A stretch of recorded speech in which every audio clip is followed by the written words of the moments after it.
Hello Internet, I'm Father Casey Cole, Franciscan friar and Catholic priest, and today I'm going on a 19-hour journey to get to a conference in Italy.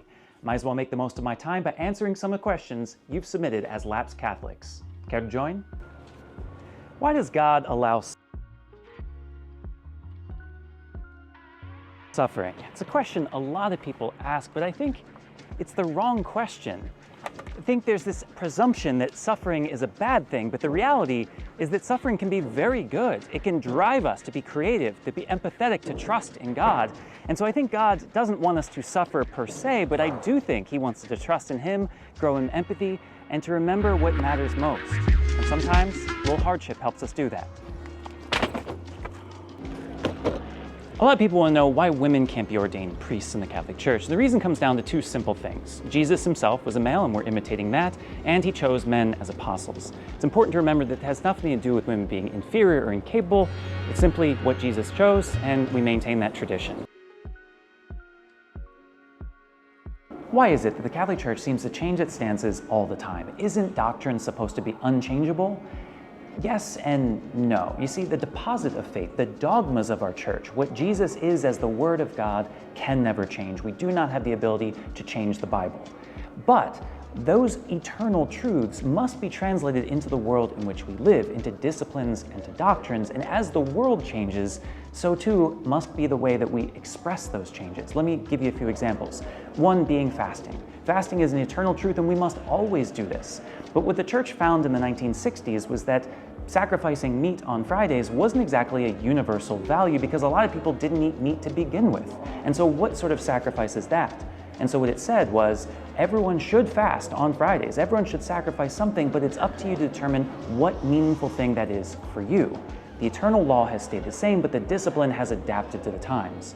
More recently, we can see the example of the death penalty. For years, we knew that killing people was wrong. It was never the ideal, even if justified. But it was justified because we needed to care for the common good, make sure that this murderer didn't murder other people. It was also used as a deterrent. But as we've gone along through the years, we found that neither of these things even apply anymore. It's not a deterrent, as studies have shown, and it's not something that we need anymore because our prisons are able to contain people. The dogma has stayed the same, but our way of living that out adapts.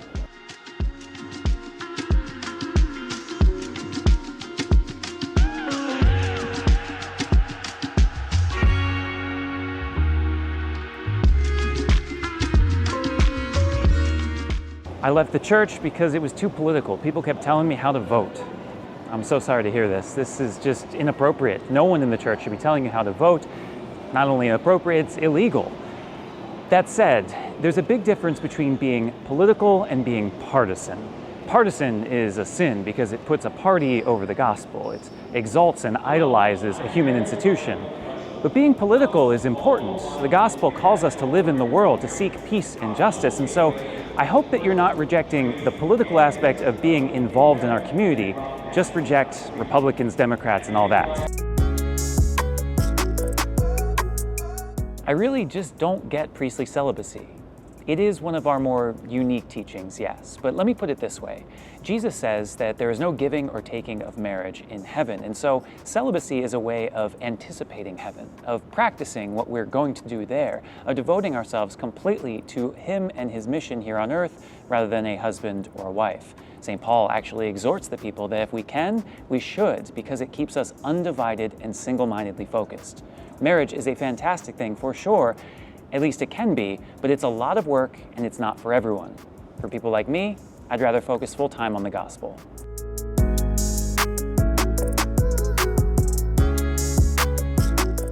I struggle with the fact that there is no place in the church for my queer child. I can't even imagine what it is like to navigate the church as an LGBT person. I've made just a few videos defending the basic human rights of LGBT persons and received tremendous backlash, so I can't even imagine the fear, the hate that people must experience, especially as a parent. But I can say that there is a place for all queer people, for all people. God loves everyone, and our church is open to everyone. This doesn't necessarily mean that they'll be able to marry who they want, but being queer, being gay is not a sin. It is only actions that are sins. And so if someone lives a good and faithful life, if they live chastity as we are all supposed to as unmarried people, then they can find a home and they will be welcomed with open arms. I pray that they may find the welcome that they deserve. I used to have such a big problem with evangelizing and forcing people to convert.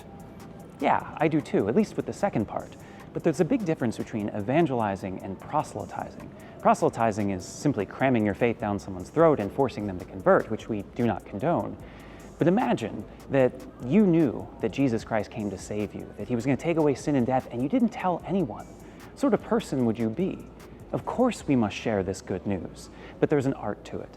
It's not simply about forcing people or just shouting at them, but encountering, accompanying, offering a free gift. If they choose not to accept, we respect that, but how could we choose not to offer it? The clergy sex abuse crisis was the final straw for me. I can never trust the church again. I get that. I totally get that. What the church did, not only in the abuse, but in covering it up, it's got to be the worst violation of trust in the history of the world. You expect more from us. We should have done better. I don't know what else I can say other than we're trying to make up for it. Over the last 20 years, we have implemented new programs. We have made the Catholic Church one of the safest places in the world for a child. I know that's a little too late, but hopefully after a few more years and a lot more work, we might begin to earn that trust back. That there were a few bad people for sure, but there are far more better people, good people in our church. The Catholic Church spends way too much time talking about rules and devotions and not enough on Jesus. You are not going to find an argument from me there. I say it all the time on this channel that everything we do has to be oriented toward Jesus, or what's the point in doing it? I do want to know though, are you saying that rules and devotions are bad things? Because I think that they can and they should help us to get to Jesus. I like rules. I need the rules. It helps me keep on the straight and narrow. And I think rightly ordered and in the right amount, they can be a fantastic thing.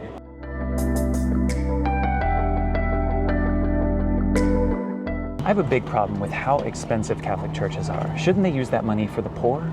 I think that this is a classic case of either or framing when what we need is both and.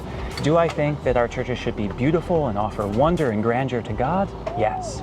Do I think that we should care for the poor? Yes.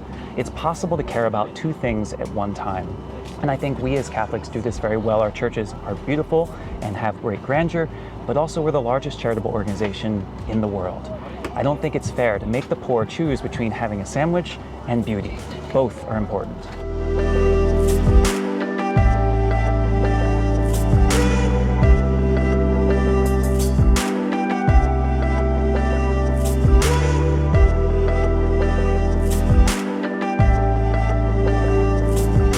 So I've started going to a non-denominational church, and I find it much more engaging and better for my family. I don't think I could ever go back to the Catholic Church.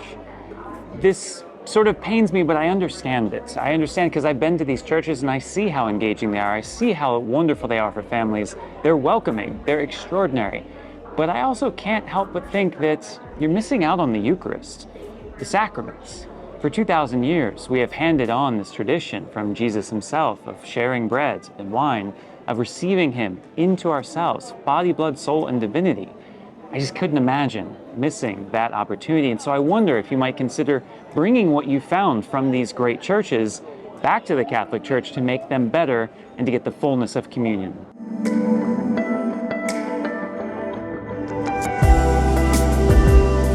I don't like that the church has a closed communion. This is not what Jesus would do. You might be right, but frankly, I'm not Jesus and neither are you. And I can't read people's hearts. And I think that makes a big difference because all I can read is commitment. And I think that's pretty important for something like communion. We don't know why someone's there, what they believe, what commitment they have to one another.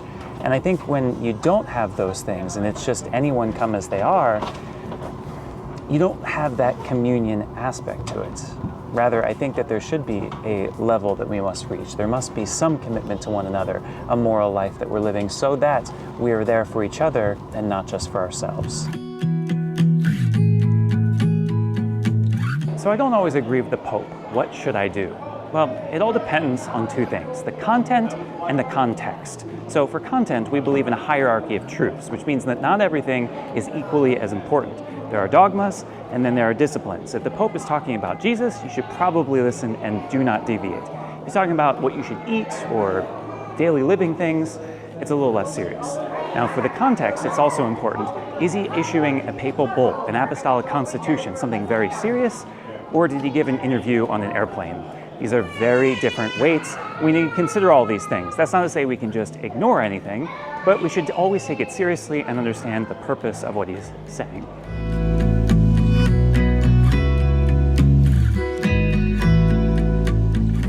And finally, Jesus is all I need. I don't need religion, and I don't need the church.